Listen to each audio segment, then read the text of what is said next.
Hello and welcome to the sideboard here for the StarCityGames.com Open Series in St. Louis, where we're playing some Legacy. I'm Ken Crocker, here with the innovator of a very awesome Legacy deck, Steven Schlepphorst. Steven, how you doing?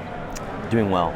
Well, you are doing well because you're playing what we're calling it, maybe not you, but we're calling it Reliquary Retreat, because you're playing basically a Bant color deck that takes advantage of Knight of the Reliquary and Retreat to Koralhelm. Yeah. So a lot of people were excited about this for Modern. You decided to play it in Legacy. First off, why? And secondly, what can we really do with this combo? Yeah, so the deck's actual name is Brave Sir Robin, because you've got the Knight retreating, and that's perfect. It's basically a Bant aggro control shell, so I like playing Bant aggro control shells, and it means you get to play big things like Jace and Knight of the Reliquary, and you have a lot of consistency from Green Sun Zenith. Which is a forest or a Llanowar elf, I guess, at the beginning of the game, and then it turns into your knights later on. But then when you need to go over the top of the other mid-range decks, we have the ability to put together a 2-card combo and win on the spot. So Retreat to Koralhelm from Battle for Zendikar lets Knight untap after he fetches out a land. Yeah. So the fastest we can win with the deck is to play like turn 1 mana guy, like a Noble Hierarch. And then turn 2, we play a Knight off the Noble Hierarch. And then turn 3, we play Retreat to Koralhelm. Activate Knight, go get a fetch land, untap Knight, fetch, untap Noble Hierarch, and then tap the Hierarch and the land you just fetched. And you're up 2 mana, and then you activate Knight again, you get rid of the land you just fetched. You do this loop about 5 times, and so Knight is then about a 15-15 or so. And you finish the fetch sequence pulling out a Taiga and then Kessig Wolfrun. And so you're up about 10 or 12 mana, depending on what are the other lands you've hit, how many times do you repeat this, and you're able to swing in for lethal. With Trample, obviously. Yeah, with Trample, that's right. Wolfrun. And you can tap their guys down along the way if you need to. And so a 2-card combo deck that can win is not that exciting in Legacy, but it's a 2-card combo deck where Knight of the Reliquary is a pretty good card by itself, and Retreat is not total garbage. I mean, to be fair, we don't see like 2-card combo decks coming out of green, white, blue very often. Yeah. So you did mention that it does play like a sort of like a Bant mid-range deck. Circa 2013, Reed Duke was playing something similar to this. So you do have your normal blue cards, Brainstorm, it's a good card. You got your Days and Force of Will. You get to play Jace, you said, so that's nice. And Retreat can kind of double as an accelerant, so you can hit turn 1 Hierarch, turn 2 Retreat, and then if it's the right matchup, if you're facing Liliana or something, you can go tap your 3 things, play a fetch land, untap your guy, fetch, untap your guy, tap it, tap your new land, and Green Sun for Sigarda on turn 3. So the Retreat plus the Mana Dorks lets you pump out stuff pretty quick. That was the big one, was you have a 1 of Sigarda that you can either Green Sun Zenith for by turn 3, I believe you said, or you can play it outright by then. And then you have some other fetchable lands with Knight of the Reliquary, because you're playing a Knight of the Reliquary deck, so you might as well, besides the combo of Kessig Wolfrun and Taiga, you have 2 Wasteland, only 2 though. Is it because the mana's terrible? Yeah, sometimes you see Karakas, Taiga, and Sajiri Step in your hand and you're sad.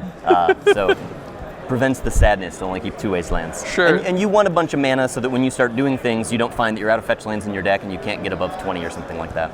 So, and then you have Dryad Arbor, and you mentioned Karakas and Sajiri Step. Yeah. So Sajiri Step, not seen very often. How many people have you got with the Sajiri Step? A lot, especially against the Abrupt Decay decks. They figure that you're going to start going all in, and so when you leave a fetch land in reserve, as they try to decay Knight, you can fetch, and then the land that you fetch untaps Knight, and then Knight can rotate that land away and go get the step.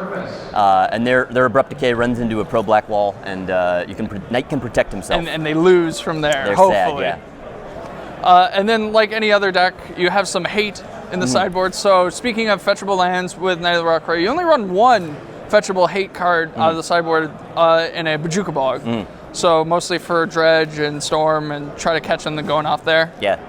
And then we saw in your match that you had a Submerge and you ran a Path to Exile. So Path to Exile, just a cute, another sword. 5th swords, you need a couple other spells like that against the fair decks. And one of the abilities of the deck to, like, when you're playing Shardless Bug, to just cut all the counters and bring in, I bring in the envelops, but bring in a bunch more removal and grindy cards, and so they almost have to keep their forces in so they don't get comboed out. And we can just keep throwing in the retreats, throwing out knights, and they have to play that game while we're playing a better Path to Exile grindy match than they're able to. So it's similar to how Twin kind of runs in Modern, right. where you kind of have this 2-card combo that they got to look out for, but while you're doing that, you kind of just beat them down, and maybe you steal games that way. And then finally, we have a very cute one in the sideboard that I personally like. We have an Is It Staticaster. Exactly how many red sources are in the deck? There's a Taiga and then there's a Bird of Paradise. So, but Is It Staticaster so good that when you get there, probably against it feels like if you're playing Taiga, I need something else there. So for elves, for Infect, for when Pyromancers or Monk tokens are running around, just to have something to do. It's probably not a great inclusion. I probably put it in and it did well in the tournament once, and so I kept it, and it doesn't belong there. So would you recommend something similar to this sort of package? Obviously, you don't get to run like Force of Will and Brainstorm in days, so that's a bit of an issue. But obviously, when people first saw Retreat to Korra they were talking about Modern. So do you think this is the right kind of pathway to go down in Modern? Yeah, I play no Modern at all, and so I mean, obviously you lose, as you say, you lose the disruption, so you can't play that sort of combo-y package. Green Sun Zenith is real good. So not having, unfortunately, not in Modern. Not having Green Sun Zenith is pretty bad. And then the other, I mean, looking at some of those lists that are playing either Collected Company or like less exciting things. Primeval Titan is one I tested for a while because you can sort of Titan ramp a little bit and go that plan. And it seemed too clunky. So I don't know when you lose cards like Jace if there are other good things to be doing or not. Fair enough. I don't really know. So I guess if you really want to play Retreat to Korra, probably Legacy, as Steven has shown. Steven's doing well at this point. It could be terrible. I literally have no idea.